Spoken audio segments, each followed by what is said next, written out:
नमस्कार, मैं हूं सुधीर चौधरी और डीएनए में आपका स्वागत है। आज हम सबसे पहले आपको देश के उत्तर पूर्वी राज्यों के दो जश्न की तस्वीरें दिखाएंगे। एक जश्न मेडल जीतने का है और दूसरा जश्न अपने ही देश के लोगों की हत्या करने का है। आज मणिपुर में मीराबाई चानू के स्वागत में जश्न मनाया गया और यह जश्न टोक्यो ओलंपिक्स में भारत के लिए मेडल जीतने की खुशी का है। ये तस्वीरें आप देख सकते हैं। और दूसरा जश्न अपने ही देश के नागरिकों की हत्या करने का है और हत्या का यह जश्न मिजोरम की पुलिस और वहां के स्थानीय लोग मना रहे हैं, क्योंकि कल इन्होंने असम के 5 पुलिसकर्मियों की हत्या कर दी थी। आज जी न्यूज की रिपोर्टिंग टीम उस घटनास्थल पर पहुंच चुकी है जहां कल असम पुलिस के 5 जवान मारे गए थे। आज हम आपको असम और मिजोरम की सीमा से देश को तोड़ने वाली इस हिंसा के बारे में पहली ग्राउंड रिपोर्ट दिखाएंगे। इसके बाद हम आपको दिल्ली और हरियाणा की सीमा पर टिकरी बॉर्डर से एक रिपोर्ट दिखाएंगे, जहां आंदोलनकारी किसान 8 महीनों से धरने पर बैठे हैं और उन्होंने इस पूरे इलाके को जैम करके रखा है।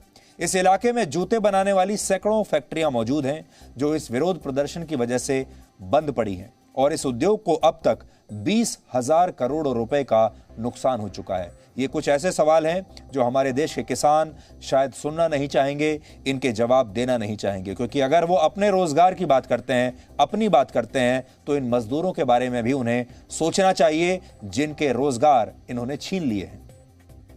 और आखिर में हम आपको इंटरनेट पर भुला देने के अधिकार पर एक बिल्कुल नई किस्म की रिपोर्ट दिखाएंगे।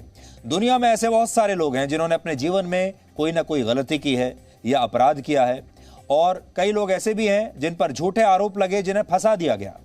ये तमाम लोग उसकी सजा भी भुगत चुके हैं, लेकिन इंटरनेट इनकी गलतियों को भुलाने के लिए तैयार नहीं है। आज भी इंटरनेट पर ऐसे लोगों के नाम के सामने वही गलतियां और वही अपराध आ जाते हैं, वही तस्वीरें और वही वीडियोस आ जाते हैं। अब ऐसे बहुत सारे लोगों ने इंटरनेट पर अपने आप को भुला देने के अधिकार का मुद्दा उठाया है।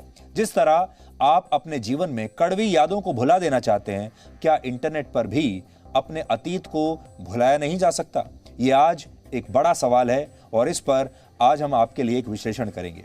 लेकिन सबसे पहले आज की तमाम बड़ी खबरें नॉनस्टॉप न्यूज में। बसवराज बोम्मई कर्नाटक के नए मुख्यमंत्री होंगे। आज बेंगलुरु में हुई बीजेपी विधायक दल की बैठक में बोम्मई को विधायक दल का नेता चुना गया। केंद्रीय मंत्री धर्मेंद्र प्रधान ने विधायक दल की बैठक के बाद उनके नाम का ऐलान किया। बसवराज बोम्मई को येदियुरप्पा का करीबी माना जाता है और वो लिंगायत समुदाय से ही आते हैं। बोम्मई बीएस येदियुरप्पा की कैबिनेट में गृह मंत्री रह चुके हैं। बोम्मई 2008 में जनता दल सेकुलर को छोड़कर बीजेपी में शामिल हुए। बीजेपी में आने से पहले वो जनता दल सेकुलर से 2 बार विधायक रहे हैं। उनके पिता एसआर बोम्मई भी कर्नाटक के मुख्यमंत्री रह चुके हैं। बीजेपी विधायक दल का नेता चुने जाने के बाद बसवराज बोम्मई ने कहा कि उनकी सरकार जनता की सरकार होगी। It will be a pro people and pro poor people governance. पश्चिम बंगाल की मुख्यमंत्री ममता बनर्जी ने आज प्रधानमंत्री नरेंद्र मोदी से मुलाकात की।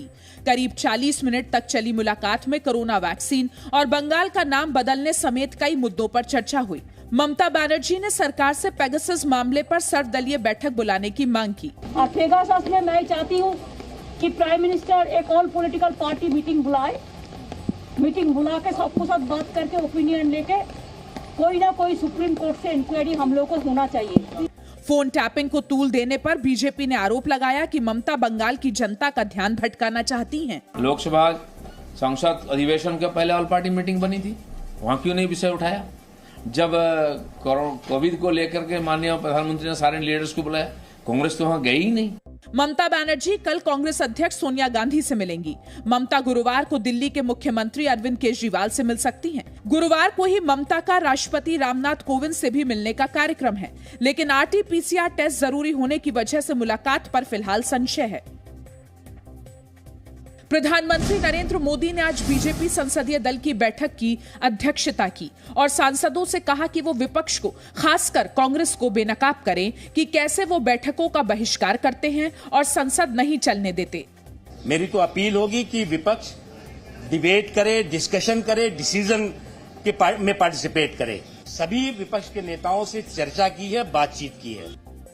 बीजेपी संसदीय दल की बैठक में प्रधानमंत्री मोदी ने आजादी के 75 साल पूरे होने पर होने वाले कार्यक्रम पर चर्चा की और सांसदों से अपील की कि सांसद 16 अगस्त के बाद अपने अपने क्षेत्र में जाएं, सरकार की 8 योजनाओं की जानकारी जनता को दें, आजादी के 75 साल पूरे होने पर 75 गांवों का चुनाव करें, गांव में 75 घंटे रुककर देश की उपलब्धियों पर बात करें, 75 साल पर होने वाले कार्यक्रम में जन भागीदारी तय करें, 25 साल बाद के भारत की परिकल्पना पर लोगों से सुझाव मांगे, नागरिकों को उनके कर्तव्यों की जानकारी दें।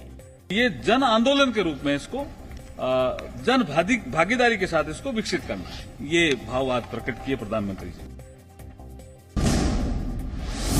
कृषि कानून और पेगासस फोन टैपिंग मामले पर विपक्ष ने राष्ट्रपति को चिट्ठी लिखकर मुलाकात का वक्त मांगा है।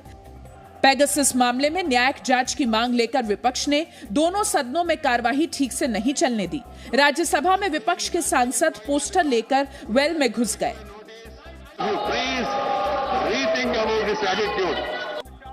लोकसभा में भी स्पीकर के समझाने का असर नहीं हुआ। आप नारेबाजी में कंपटीशन कर रहे हैं, ये जनता देख रही है।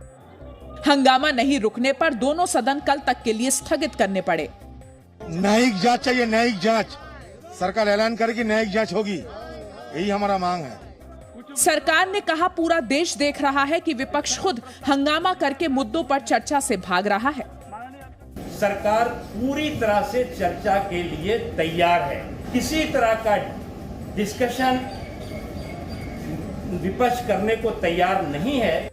इस बीच बीजेपी के सांसदों ने आज फोन टैपिंग की जांच कर रही आईटी मामलों की स्थायी समिति की बैठक का बहिष्कार कर दिया। बीजेपी ने समिति अध्यक्ष शशि थरूर पर मनमानी करने और एजेंडा लीक करने का आरोप लगाया। वहीं कृषि बिल के खिलाफ कांग्रेस के सांसद रवनीत बिट्टू और गुरजीत औजला लोकसभा की वेल में आज रात भर धरने पर बैठे हैं। असम मिजोरम सीमा विवाद पर केंद्र सरकार एक्शन में आ गई है। केंद्रीय गृह सचिव ने कल असम मिजोरम के डीजीपी और गृह सचिव को दिल्ली बुलाया है। इस बीच मुख्यमंत्री हिमंता बिस्वा ने कहा कि वो अपनी जमीन सुरक्षित रखेंगे। 3 battalion of commando will be deployed in Assam Mizoram border so that 3,000 police will be there, but we will not go in their territory. That will be within our territory. We are going to protect our territory. Mizoram के साथ सीमा विवाद में कल शहीद हुए 5 पुलिसकर्मियों को आज श्रद्धांजलि दी गई। मिजोरम से राज्यसभा सांसद वनलाल वेना ने कहा कि अगर असम पुलिस फिर से आएगी तो सभी की हत्या कर दी जाएगी। And they gave firing order first. Before we fire them, they are lucky that we don't kill them all. If they come again, we shall kill them all. Congress सांसद राहुल गांधी ने ट्वीट कर गृह मंत्री अमित शाह पर हमला बोला है।